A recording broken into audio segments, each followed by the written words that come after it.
Estimados y estimadas estudiantes, estoy muy feliz que, pese a todas las situaciones que están ocurriendo actualmente, aún así podamos reunirnos en esta clase online.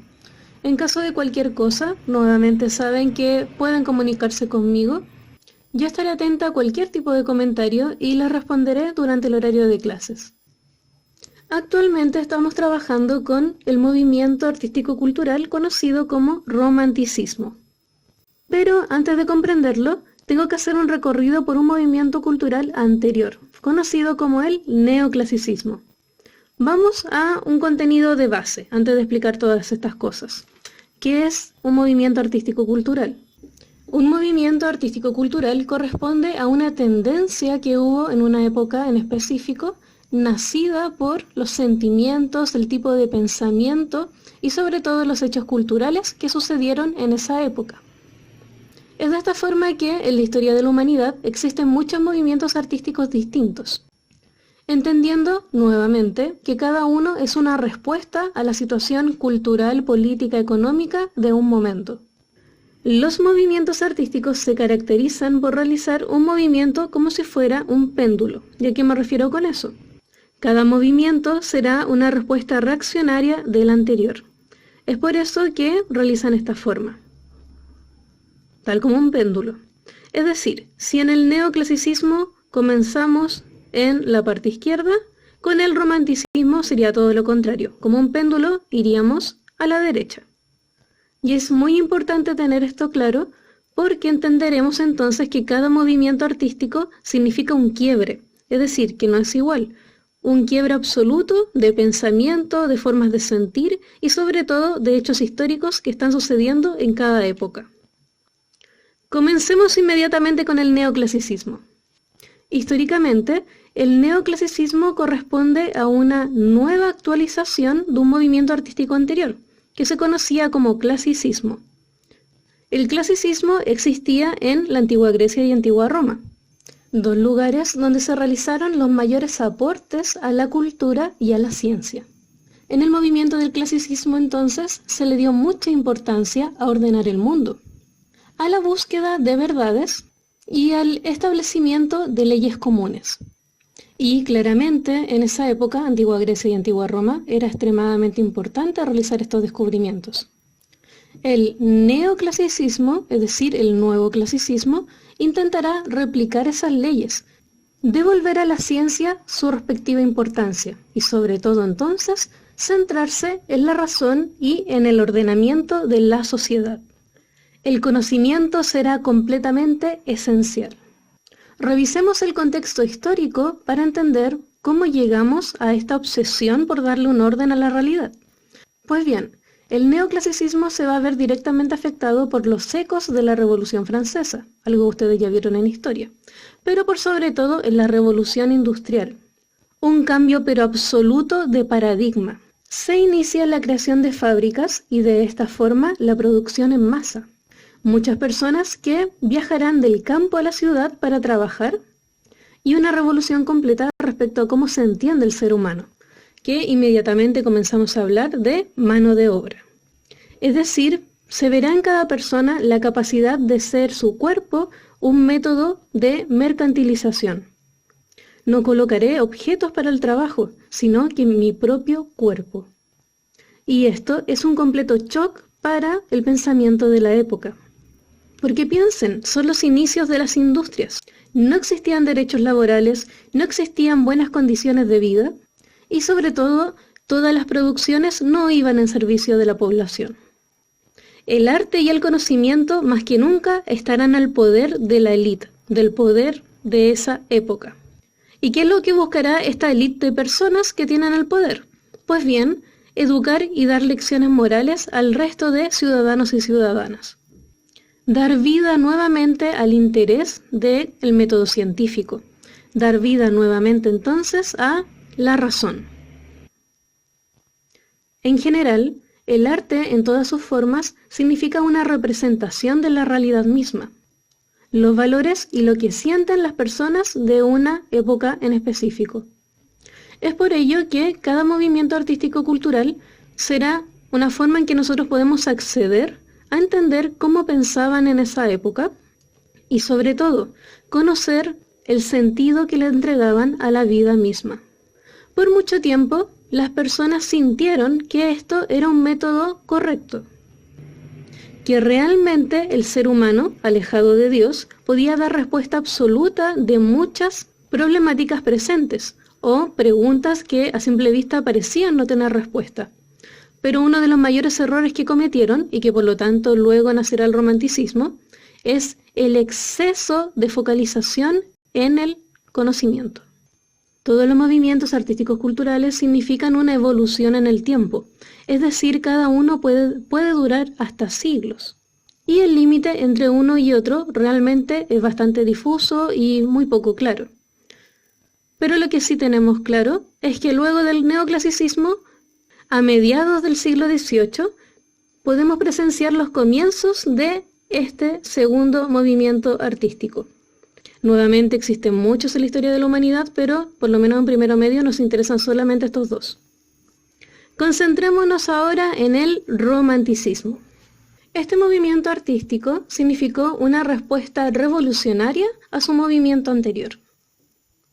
Las personas sentían una completa insatisfacción por la realidad que estaban viviendo. La razón, el conocimiento e inclusive que esto haya logrado la revolución industrial no significó mayores respuestas para la población y en cada momento iban generando un mayor rechazo a todo este tipo de pensamiento. Este quiebre significará entonces que el romanticismo se centrará en absolutamente todo lo contrario. El péndulo que en un momento estuvo en la razón cambiará a su lado contrario, que es la interioridad y sobre todo las emociones. Todo lo que técnicamente no se puede explicar a través de la ciencia. Es decir, toda aquella pasión que sobrepasa el mismo conocimiento. En el caso del romanticismo, este movimiento fue extremadamente impactante para la humanidad, inclusive todavía lo podemos ver en la actualidad, como lo más importante es enfocarnos en nuestra propia interioridad. En su contexto histórico, tenemos que considerar, aparte de todo el rechazo que produjo de por sí vivir la revolución industrial, tenemos que considerar también la configuración de nuevos territorios. Nos comenzamos a enfrentar a la caída de muchos imperios y comenzó de a poco a construirse cada nación, o por lo menos algo bastante cercano a los límites geográficos que conocemos actualmente. Y esto nuevamente sirvió de mucho. ¿Por qué? Porque de esta forma el romanticismo no solamente se va a preocupar de la expresión de la interioridad, es decir, la individualidad de cada persona, sino que también rescatar lo identitario, en otras palabras, la identidad nacional. Es una respuesta completamente contraria al neoclasicismo. Recuerden que el neoclasicismo intenta rescatar un movimiento artístico anterior, de antigua Grecia y antigua Roma. Lo que quiere decir el romanticismo es todo lo contrario. Es inmediatamente poner, por así decirlo, los puntos sobre las sillas y decir, no necesitamos mirar al pasado, porque actualmente sí tenemos muchas razones para innovar. Basta con lo que tenemos.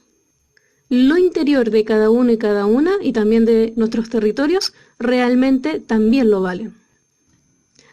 Así se nos presentarán tres pilares fundamentales: la expresión de la interioridad, el afán de la libertad, nuevamente estamos hablando de pasiones, de emociones, sobre todo, especialmente ideales, y como tercer punto, la cultura local.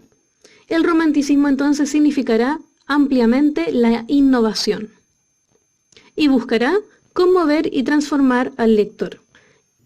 No busca dar lecciones morales o enseñar absolutamente nada. El romanticismo es un descubrimiento de la individualidad. Se buscará lo original, lo auténtico, lo diferente, lo revolucionario, y de esta forma rescatando el folclore popular y las propias tradiciones. En el neoclasicismo se nos presentará entonces el trabajo a nivel de textos. Ahora nos vamos a concentrar específicamente en la literatura. Disculpen por hablar tan rápido, intento que este video sea lo más breve posible para que no se aburran. Nuevamente, a nivel de literatura, el neoclasicismo trabajará mucho el ensayo Recuerden que a través de ensayos yo puedo presentar tesis y defenderlas. También se verán mucho las fábulas. Las fábulas, estas historias que tienen como personajes a animales y que finalmente terminan en una enseñanza moral. Y también el teatro, que mediante la acción de cada actor y actriz intentan inculcar en la población lo que es correcto y lo que es malo. Piensen que en esa época no existían mayores opciones para la población común para educarse o entretenerse.